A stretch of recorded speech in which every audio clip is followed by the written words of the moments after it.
Ebuka started bombarding Chinere with unnecessary gifts, from bouquets of flower to changing her car. All these things did not matter to Chinere. She knew she could afford them. What Ebuka did not understand at that time was that it wasn't the big things that mattered to her. It's the simple thing, realization of your mistake and working towards not making another mistake. Ebuka did everything possible to win her over, but it wasn't working. Sending her boxes of chocolates at work, bouquets of flower, latest designer's bag. Chinere received all those things at work, smiled and pretended that everything was fine to her colleague. But the moment she gets to the house, she will quickly go and drop it in front of his boys' quarter. After Ebuka did this thing for a total of 2 weeks, it struck him that this wasn't what she wanted. All along when he was doing it, she was just accepting it because he was the husband. She needed Ebuka to be Ebuka, a real man. A man who will want to change his perspective of life. Does he think sleeping around Lagos makes him a bigger man? That makes him less in her eyes. After Ebuka gave this thing a deep thought, he told himself that rather than even gifting her what she didn't need, it was better making himself available in her life, trying to make her see that he was changed, that he was never ever going back to being a cheat anymore. Ebuka started gradually. Whenever dinner was available, he would quickly run to the house and join her eat dinner. Whether it was just 1 cup of rice Chinere made, he would say he was really hungry and they needed to share it together. Ebuka would offer to take her to work. Ebuka started making himself available as a man. He barely came back late. He still hung out with the boys, but he made sure it fits with her timing. He made sure that everything he was doing was in line with being a perfect husband for Chinere. When Chinere gradually noticed that he was changing, she wanted to forgive him. But she told herself, what if he's playing change? What if at the moment I forgive him now, he's going to run back to the arms of any woman he sees? Chinere decided to give him more time to keep playing his change, to see if the change can be a better part of him. Ebuka continued. But something he never did was to give up. He knew that it was time to be a man. He wasn't young anymore. This was the time to start making babies and being a father, not chasing small girls around Lagos Kwan. And that was how Ebuka gradually moved his things to the main building. Because he was always available when needed, he gradually moved his things to where it's supposed to be, but he wasn't yet sleeping on the same bed. He mostly slept in the living room. But he was glad that things were gradually getting better. One step at a time, the family was reuniting. At least they conversed in the car. She wasn't longer pressing her phone. She wanted to know how his day was. They even had a dinner night. Things were gradually coming into play. And the very day Chinere visited her mom, after a long period of time, her mom asked her how everything was, that she doesn't look fresh the way she used to, that she looks like someone that has been disturbed. Chinere said nothing, it's just work stress. Her mom was surprised. Chinere, you, that even school stress did not get to, how come work stress is getting to you? And Ebuka is even just spending money on you. Chinere said, no, his money is his money. And that was when her mom asked her, Chinere, what happened? You've never ever said Ebuka's money is his money. In fact, you enjoy spending his money and saving yours. Chinere said, Mommy, nothing happened. When something happened, we are at peace. We love each other. Her mom looked at her and said, Chinere, whatsoever the issue is, I want you to know that you should forgive one another. We tend to make mistakes in life. What matters is the fact that one acknowledges his mistakes and works towards being a better person. It's only when one does not acknowledge his mistake that makes the matter worse. But the moment someone has acknowledged that what he did is a mistake and is working towards becoming a better person, then we should also give a hand to encourage that person so that the person doesn't give up along the way. These words encouraged Chinyere. So she made up her mind that when she gets home, she was going to forgive Ebuka, real and genuine. And when she got back home that day, lo and behold, Ebuka was already back. He asked the maid to make dinner for them. They sat down and had the simple, beautiful dinner. And after dinner, Chinyere brought out a glass of wine and walked up towards Ebuka and gave him one. While they drank, she looked at him and told him, I'm not offended with you. I just want you to know that what you did was wrong and you shouldn't do it. Because even if I do it, you won't like it. Just imagine me sleeping with a friend of yours, often sleeping around Lagos. Will you like it? They say that what you don't want someone to do to you, you shouldn't do it to the person. I take you, I respect you. I take you on a high esteem. So I expect that you should do the same for me. Ebuka leaned on his wife gradually. They hugged themselves. Ebuka reassuring her and promising never to return to his old ways. Chinyere hugged him tight and they went to bed for the first time together in a long period of time. Femi did not call Bimbo. He never did, in fact. Instead, he invited Becky over. He wanted to spoil Becky silly. Someone should come and chop his money. And the moment Becky came, Becky was moved with the interior decor of the home. You could actually know that this home has a woman. Bimbo's aesthetics was giving everything. The way she decorated every part of her house was making the house a home. And Becky couldn't just understand why his wife is not at home. But obviously, she was only there to come and eat the money. She stayed around, but refused to stay in the matrimonial bed with him because she didn't want one B. While she stayed, the owner of the house would call and pour her hot water. She just stayed in the guest room, ordering the maids around, eating whatsoever she wanted to eat, Femi dropping her at work. She was enjoying the baby girl life. That was what Femi brought her here for. Femi, who thought to himself that it was better to go collect the money from the joint account before Bimbo does, as he never knew that Bimbo was working towards becoming a better person. He thought that very soon she would go broke and go and empty their joint account. So Femi decided to be the fast guy and quickly go empty the joint account. And the moment he did, he bought Becky designer's bags, something he hadn't done for Bimbo in a long while. But her beautiful designer's bag, even asked her if she wanted a car to be going to work, to which Becky accepted. And he got her a very small latest Toyota car. Becky was the real baby girl because she was living her best life. She had never cooked for Femi before. She had never even washed his laundry.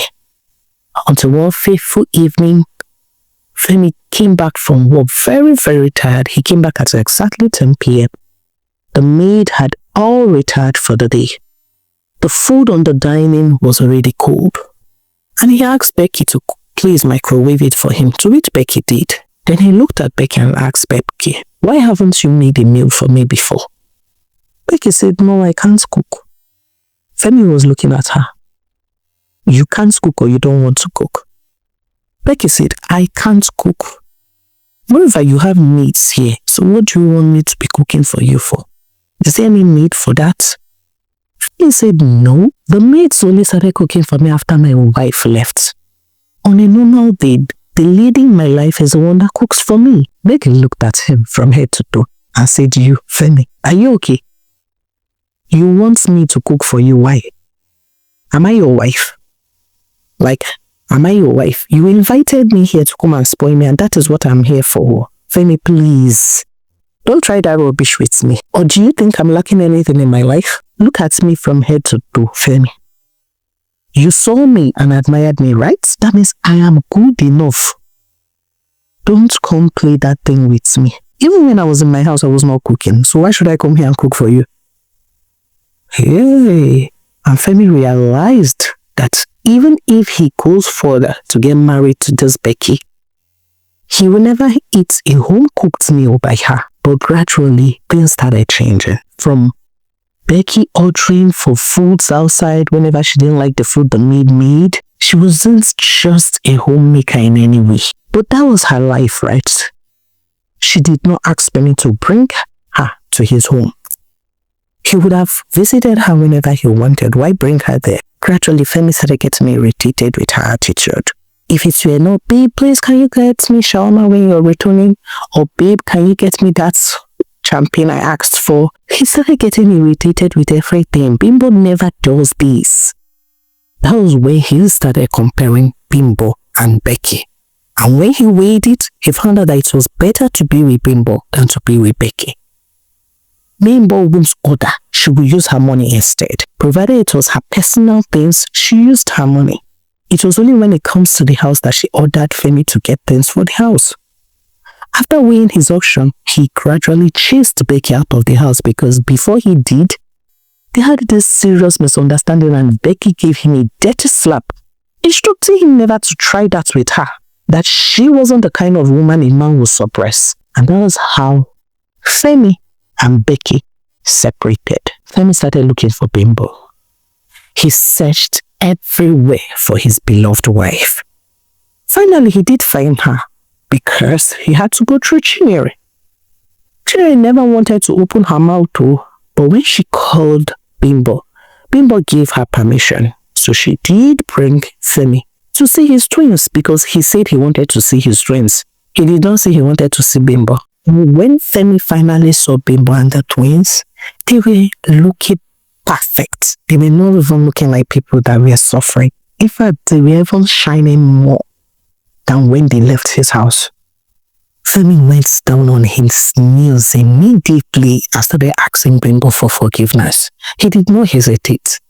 Bimbo looked at him and said, "How come you just realized my importance now?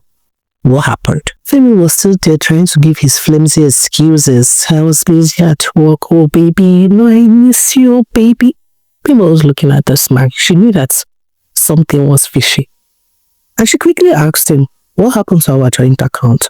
Why did you pick half of the money there?" Femi just knew that there was war. And he told her that, "See, I'm very, very sorry. I would have called you, but it was very important. I needed to solve a business transaction.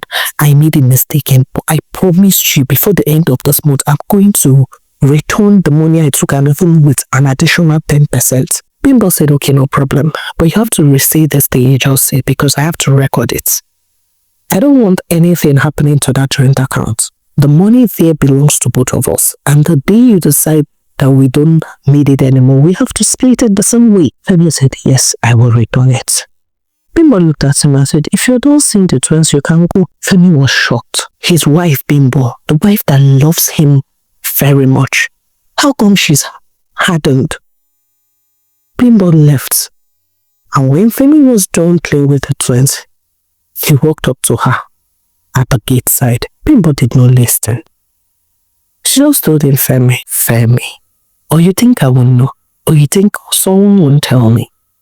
How is your baby girl, Becky? I just didn't want to bring it in front of the twins." Femi started begging her. "Oh, Bimbo, it was the work of the devil."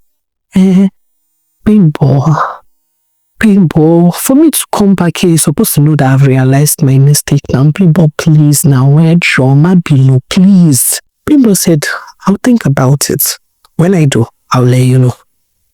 Femi did not even give her the time to think about it. He quickly went to inform his parents that he found where Bimbo is living and he should join him to come and beg Bimbo. His mom quickly asked, "What did you do that you want us to go and beg her?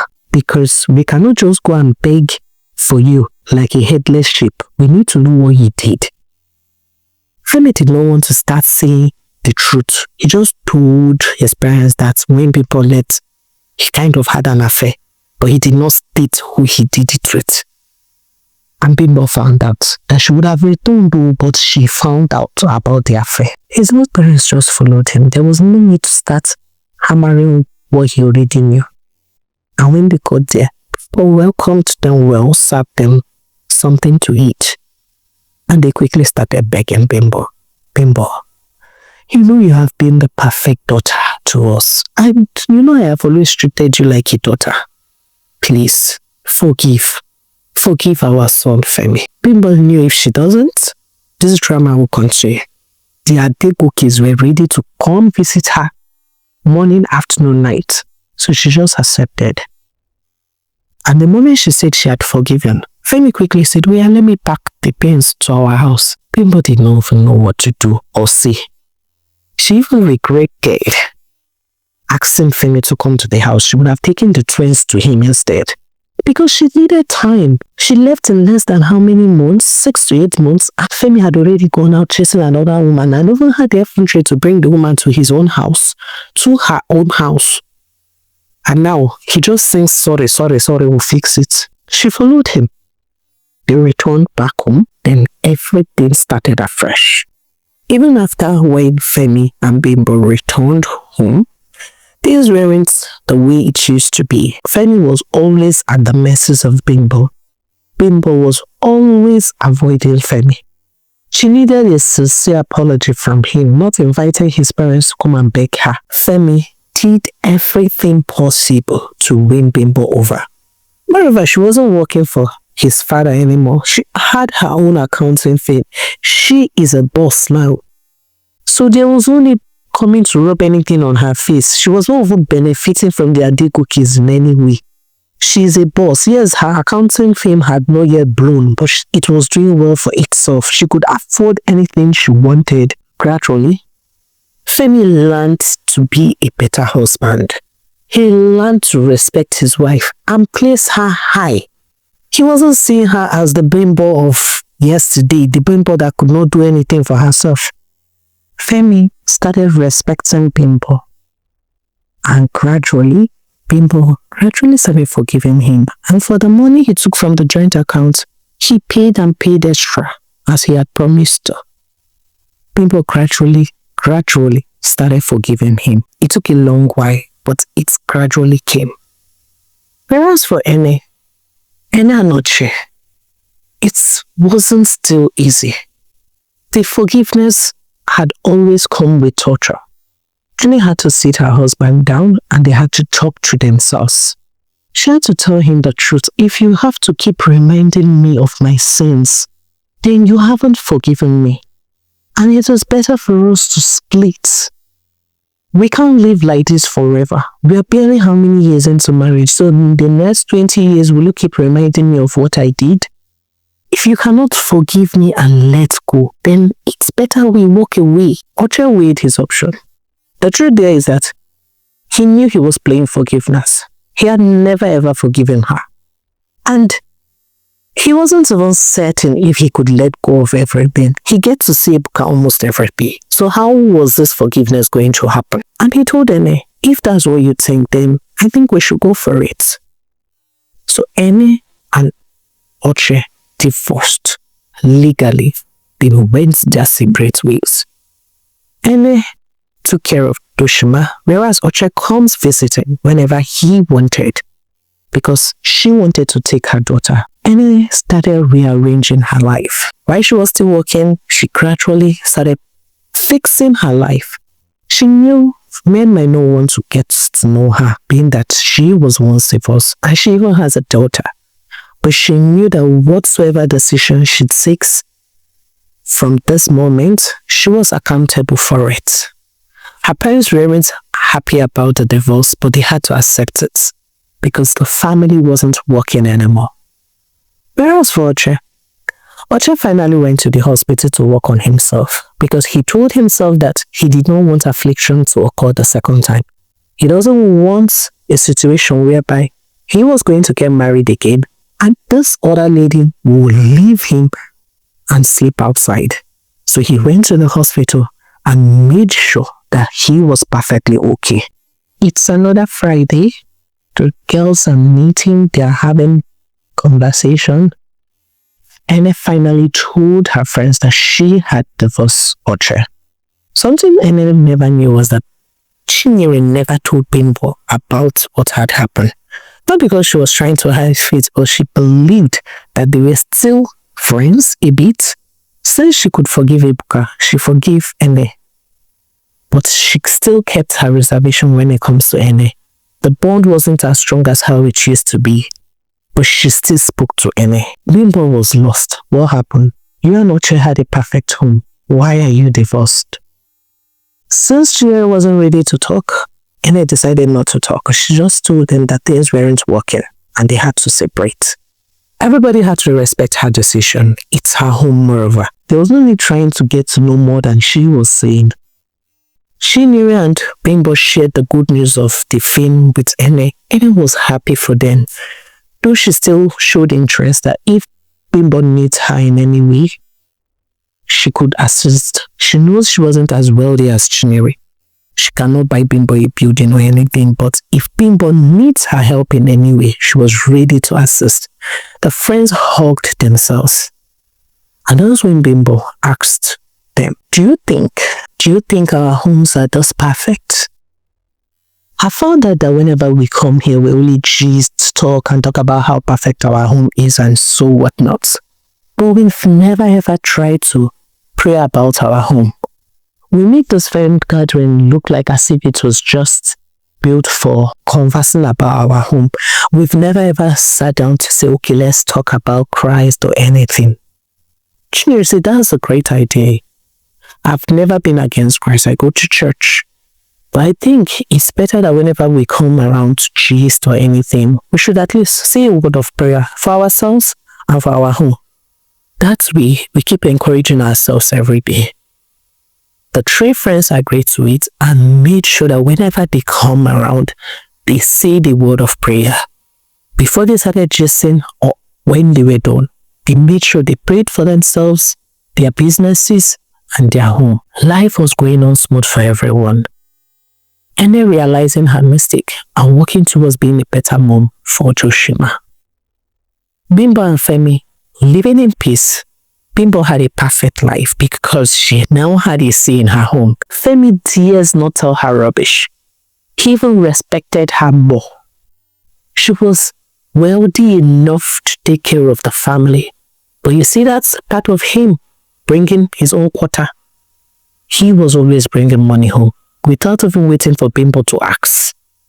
The moment he gets his pay, he sends the huge chunk of money to the account for providing for the family. Whereas for Chinere and Ebuka lived in peace and harmony, as well as welcoming a very handsome baby boy. And he was named Obinna. They were in peace and unity. The friends who once had a divided life gradually reunited. The act of praying every month, every meeting, gradually changed their life. They stopped being braggadools. They stopped bragging about what they've achieved and what they've not achieved, and started walking in line with having a perfect home. Things moved smoothly for them. Thank you very much for watching the end of the story. I'm really grateful to everyone who had followed the story from the very beginning to the end. Thank you. And I would like you to share what you've learned. I would like you to flood the comment section with your comments. We want to know what you've learned. We want to know how you see the story, if the story is actually relatable with our day-to-day life. But before I leave you, I want to ask a question.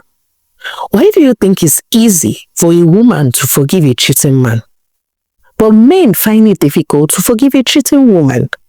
Because from the story, we could see that Chinere and Bimbo forgave their husband, but Oche couldn't let go of the fact that Ene cheated. Was it the fact that she cheated or the fact that she cheated with Ebuka? I don't know, but Oche couldn't let go of that fact. So why do you think? Is it because we feel like it's a man's world? Why do you think women will always forgive a cheating man, but men find it difficult to forgive a cheating woman? Please drop your thoughts in the comment section. We still remain your favorite storyteller, Sika. So we'll see you again in our next story. Bye for now.